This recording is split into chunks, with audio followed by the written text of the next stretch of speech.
Zara Vex stood at the viewport of the Arxian transit vessel, watching the stars blur past with an expression of studied indifference. Her slender fingers tapped a rhythm on her datapad as she reviewed her assignment for the 5th time that morning. The blue light of the screen highlighted the sharp angles of her face and reflected in her silver eyes. Eyes that had found fatal flaws in the most celebrated ships across 3 galactic sectors. Engineer Vex, the ship's communication system announced. "We will dock at Earth's orbital station in 20 minutes.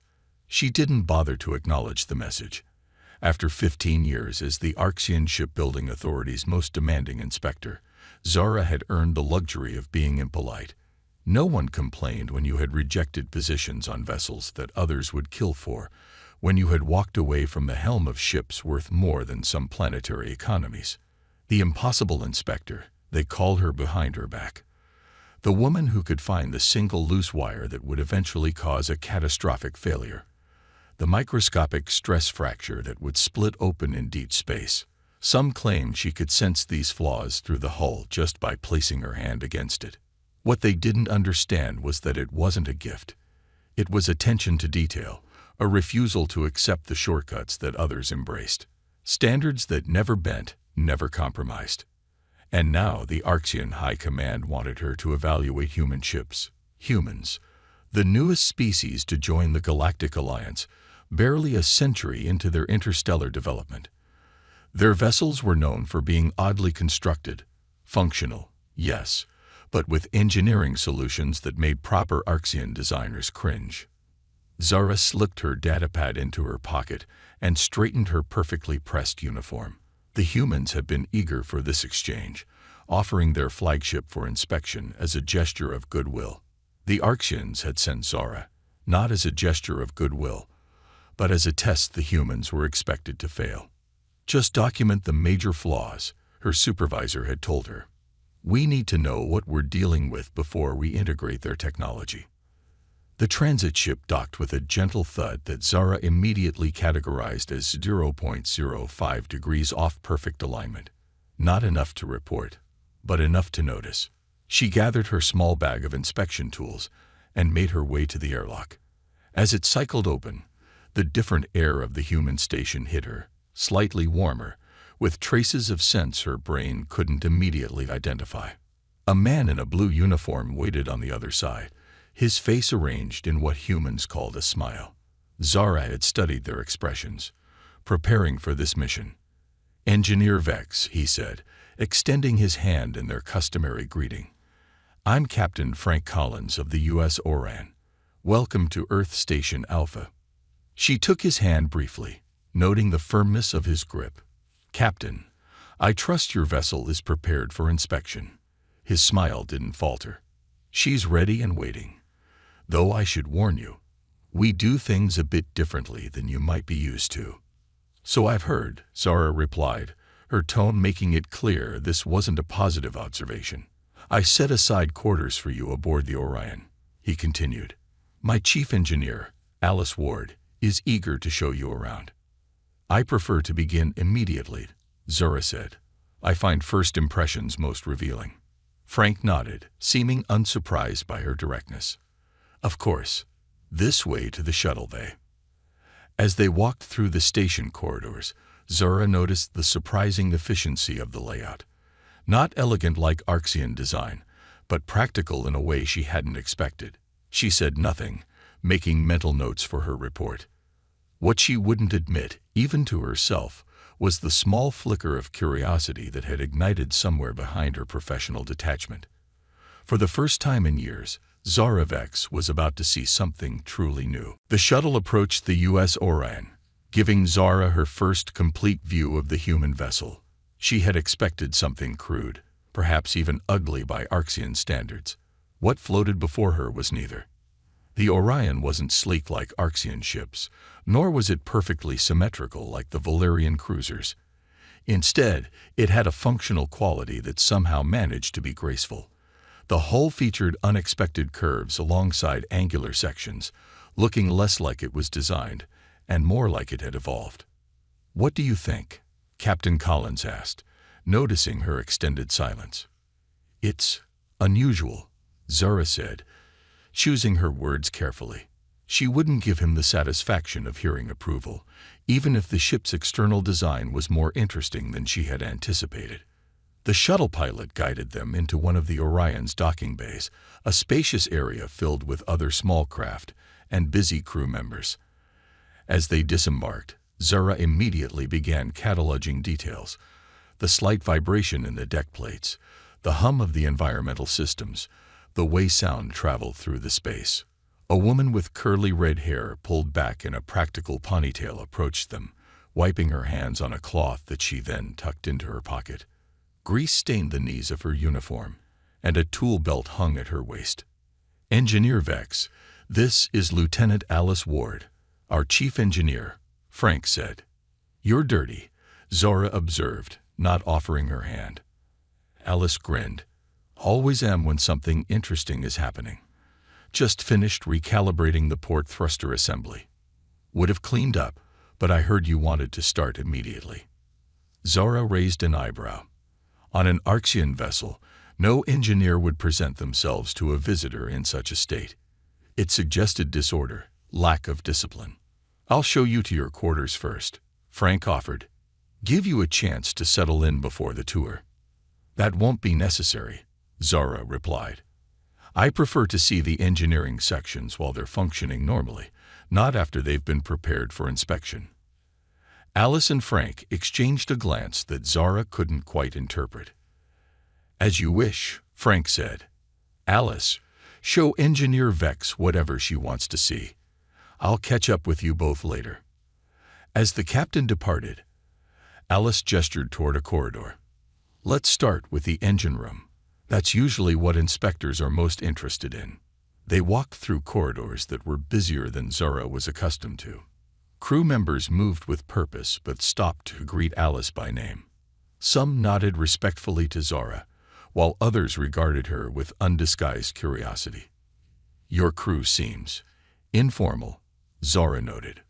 "We're effective," Alice replied without defensiveness. "Frank believes a ship runs better when people feel like they belong on it, not just work on it." The engine room doors slid open, revealing a space that made Zora stop in her tracks. Unlike the clean, organized engine rooms of Arxian vessels, this one looked almost chaotic at first glance. Workstations were personalized. Tools hung from magnetic strips along walls instead of being stored in proper cabinets. The massive warp core pulsed with energy in the center, but the monitoring systems around it were arranged in patterns that made no immediate sense to her. "This is," Zara began, ready to deliver a cutting assessment. "Different from what you're used to," Alice finished for her. "I know. But before you judge, let me show you what it can do." She led Zara to a control panel and pulled up performance metrics that made the Arxian blink in surprise. The efficiency ratings were higher than should be possible with their level of technology. "These readings can't be accurate," Zara said. "They are," Alice replied simply. "We pushed the theoretical limits last month. Had to redesign half the coolant system to make it work, but the results speak for themselves." For the first time in years, Zara felt something unexpected, a small seed of doubt about her own certainty. "Show me the coolant system," she demanded, unwilling to believe what she was seeing. Alice smiled. "With pleasure. This is where it gets interesting." Alice led Zora through a maze of conduits and access tunnels that seemed to follow no logical layout. While Arxian ships were designed with perfect symmetry and efficiency of movement, the Orion's internal structure appeared almost organic in its growth pattern. "This makes no sense," Zora muttered as they crawled through a maintenance shaft that curved unnecessarily. "Why not design straight pathways?" Alice ducked under a pipe before answering. "The original design was different. We added this section after encountering a magnetic anomaly that damaged part of the hull. Rather than rebuild to the original specs, we adapted." "So your ships are constantly changing?" Zara asked, unable to hide her horror at such a concept. "Evolving," Alice corrected with a smile. "Living things don't stay the same. Why should ships?" They emerged into the coolant control room, where two engineers were midway through what appeared to be an argument. They fell silent when they noticed Zara. "Don't stop on my account," she said dryly. "Engineer Vex is here to inspect our systems," Alice explained. "Sam Kelly, tell her what you were just discussing." The male engineer, Sam, spoke first. "We were debating whether to reroute auxiliary coolant through the new carbon mesh filters or keep the standard configuration. The carbon mesh would increase efficiency by 4%, Kelly added. But Sam thinks it might reduce responsiveness during emergency shutdowns." Zara frowned. "Your manual doesn't specify the correct procedure." All three humans laughed, which only deepened her frown. "Our manuals are more like suggestions," Alice explained. "We encourage everyone to think beyond them." The concept was so foreign to Zara that she struggled to respond. On Arxian vessels, deviation from procedure was grounds for immediate removal from duty. Here, it seemed to be encouraged. Alice walked her through the coolant system modifications, explaining how they had combined traditional liquid cooling with a phase-changing gas that could rapidly absorb heat during power spikes. It was unorthodox, but undeniably effective. "This shouldn't work," Zara said, studying the schematics. "The thermal expansion rates alone should cause ruptures in these junctions."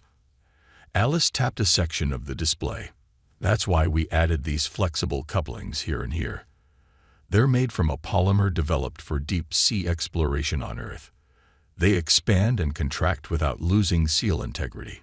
Zara had to admit, if only to herself, that the solution was elegant in its simplicity. She would never have considered combining such disparate technologies. They continued to the warp core, where more surprises awaited.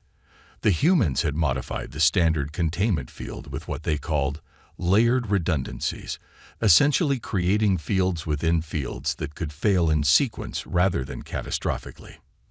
"But this reduces your maximum output," Zora pointed out. "By about 7%, Alice agreed.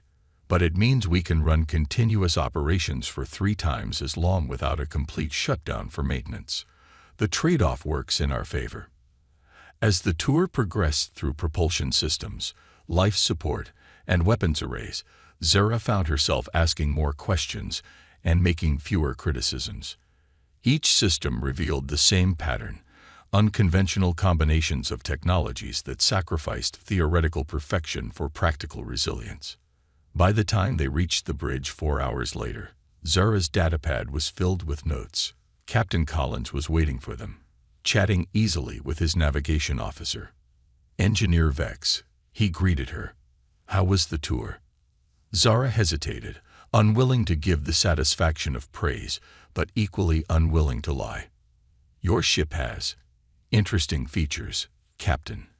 Alice grinned beside her. "From an Arxian inspector, that's practically a love letter." "I didn't say it meets standards," Zora clarified quickly. "Merely that some of your solutions are unconventional."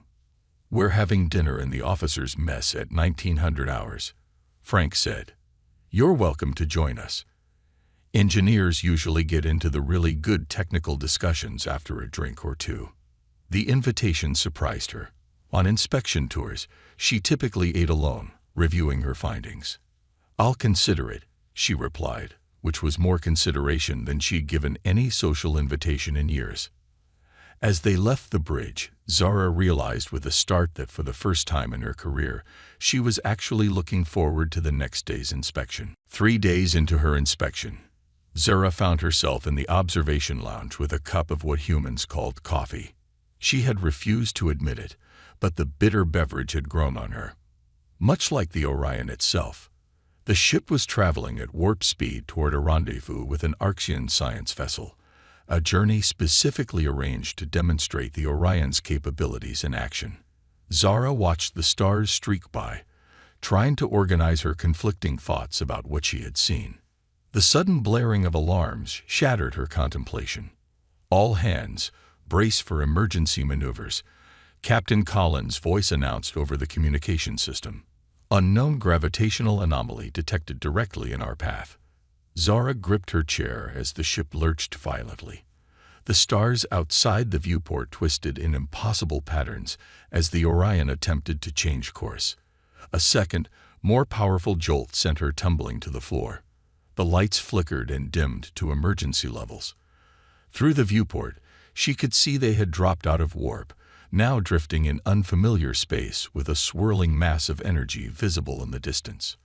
Zara picked herself up and ran toward engineering, professional curiosity overriding protocol. The corridors were filled with crew members moving with urgent purpose, but notably without panic. When she reached engineering, chaos reigned. Alice stood at the central console, calling out orders as her team worked frantically. "Containment field is fluctuating." Someone shouted, "We're losing stability in the warp core. Reroute power through the secondary buffers." Alice responded, fingers flying across her console. Zara assessed the situation quickly. The readings showed that the gravitational anomaly had created a feedback loop in the warp drive systems. On an Arxian vessel, the standard procedure would be an immediate shutdown and restart sequence. "You need to initiate a cold restart," she said, stepping forward. Alice shook her head. "Can't. The anomaly's interfering with our ability to safely power down. If we try, we'll lose containment entirely." "That's impossible," Zara insisted. "The safety protocols are failing." Alice cut her off. "We need another solution." Zara stared at the readouts, her mind racing through options. What she was seeing defied standard engineering responses. The Orion's unique systems were interacting with the anomaly in ways she hadn't encountered before. Without thinking about it, she stepped to an empty console. "Let me help." Alice glanced at her in surprise but nodded. "Sam, get Engineer Vex access to the system diagnostics." Zara's fingers flew across the unfamiliar interface as she absorbed the data. An idea, unorthodox by any standard, began to form in her mind. "Your coolant system modifications," she said suddenly. "The phase-changing gas. If we reverse the process, we could create a controlled power surge through the containment field." Alice looked at her skeptically. "That would normally blow out half our systems." "Yes, but your layered redundancies would fail sequentially, not catastrophically," Zora explained, her words coming faster. "If we time it right, we could use the surge to break the feedback loop without losing core integrity."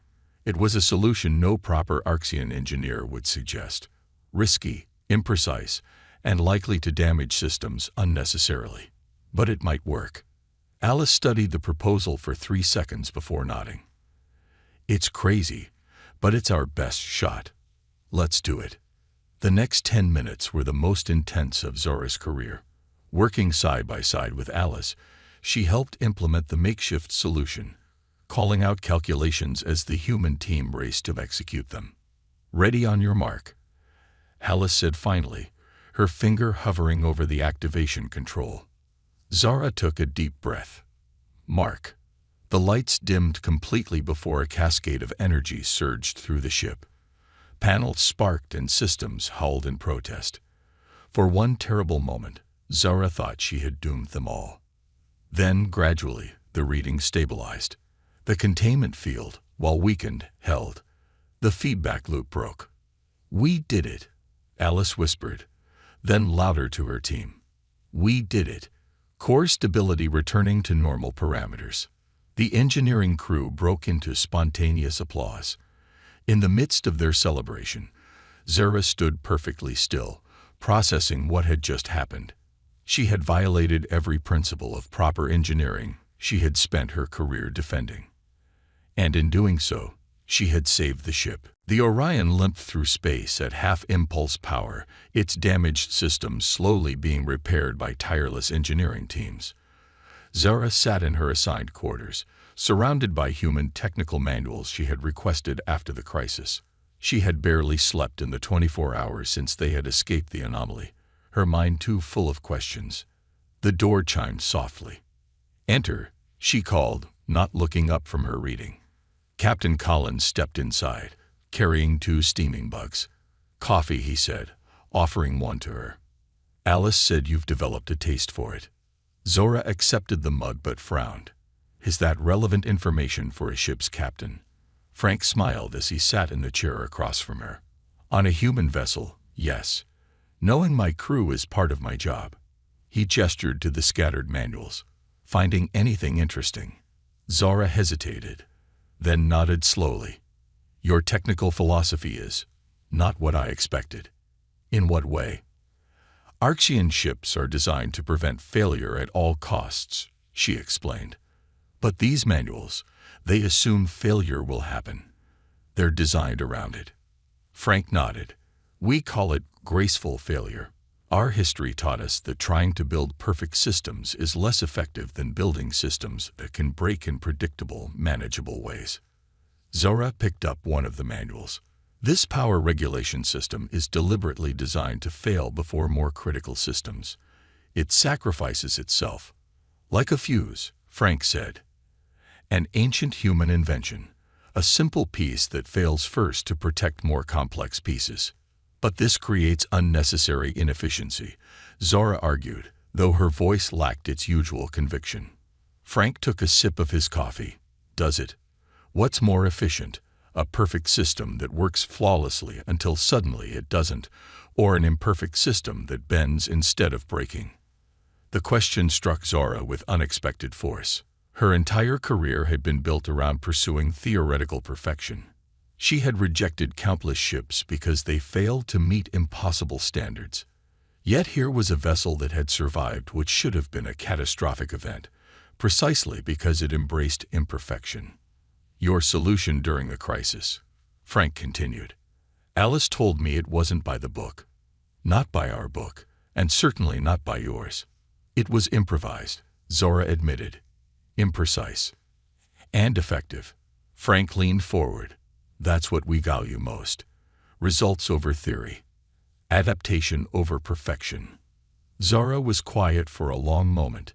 In Arxian space, what we did would be considered reckless. I would likely lose my certification for suggesting such a procedure. Even though it saved the ship, the outcome isn't considered as important as following proper procedure, she said, realizing how strange it sounded as she spoke the words.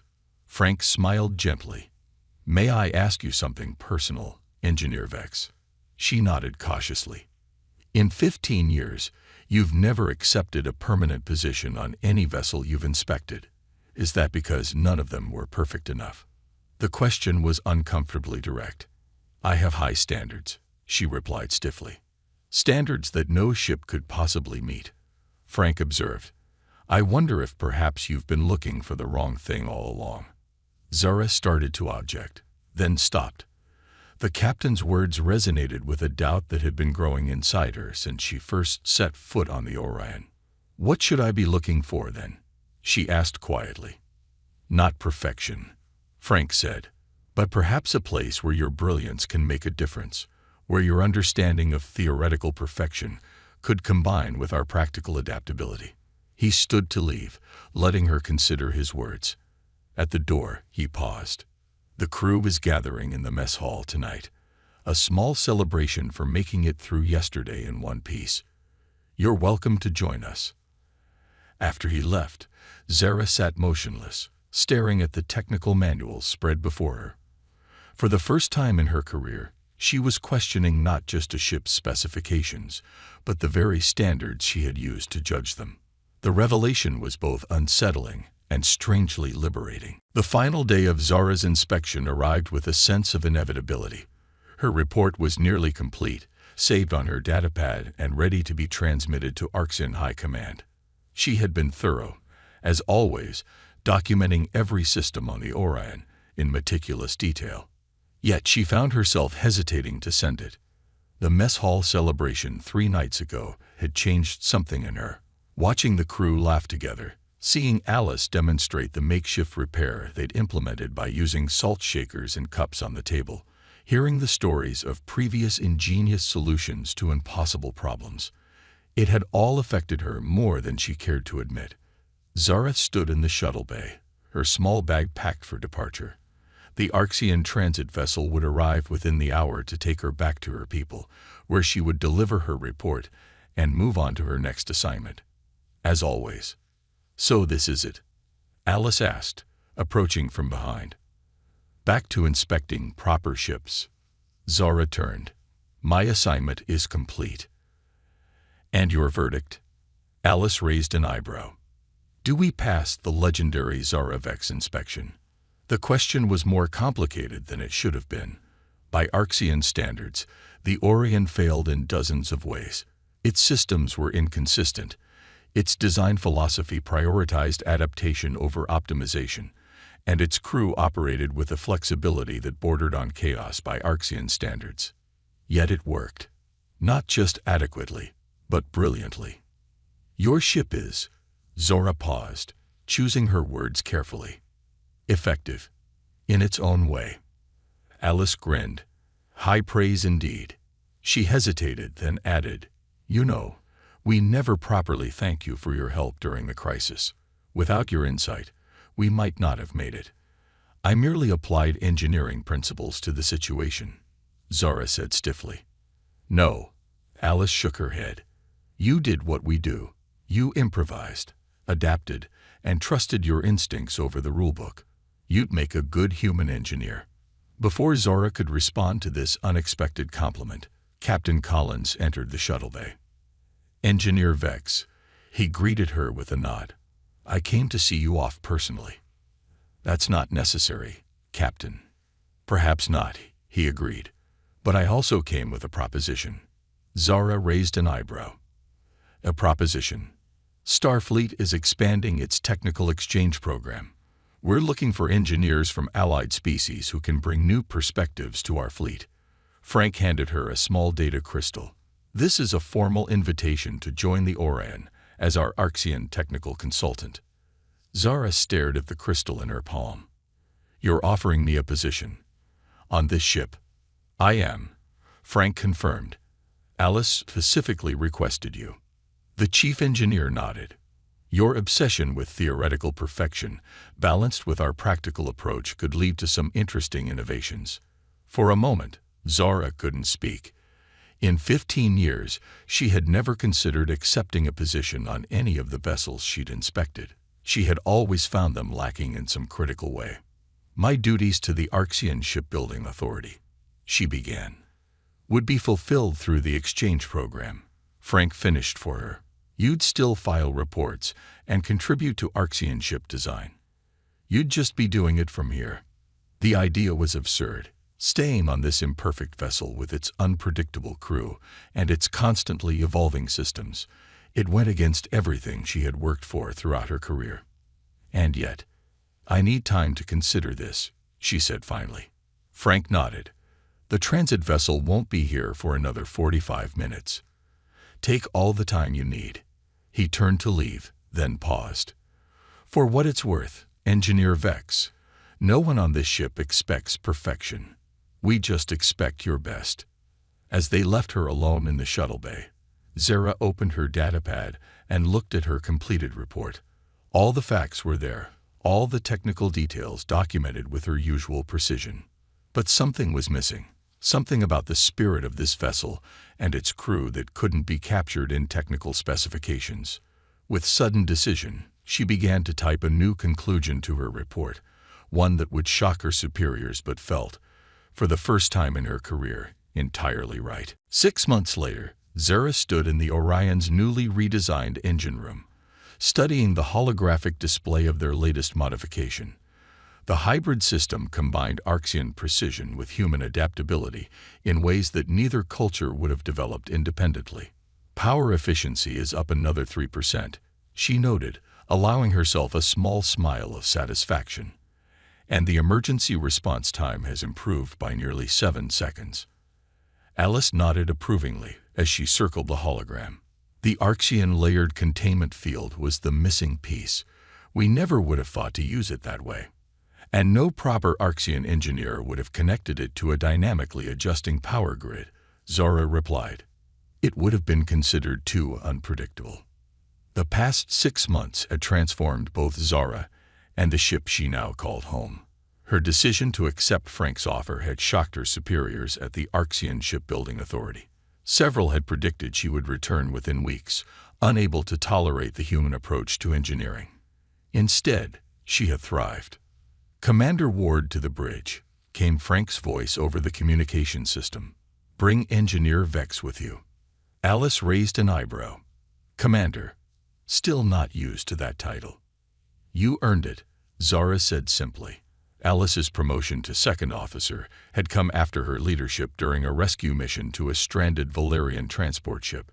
A successful operation had used several of their new hybrid systems, proving their worth in a crisis situation. They made their way to the bridge, where Frank waited with a transmission on the main screen. Zara recognized the stern face of Director Krell from Arxen High Command.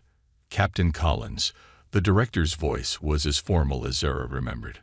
"I've reviewed the technical specifications you transmitted. The Arxian Shipbuilding Authority is interested in further discussions about these hybrid designs." Frank glanced at Zara with a slight smile. "We're pleased to hear that, Director. Engineer Vex has been instrumental in their development." The director's gaze shifted to Zara. "Engineer Vex, your reports have been most illuminating. Some found them controversial, but the results speak for themselves." "Thank you, Director," Zora replied, maintaining her professional demeanor despite the pride she felt.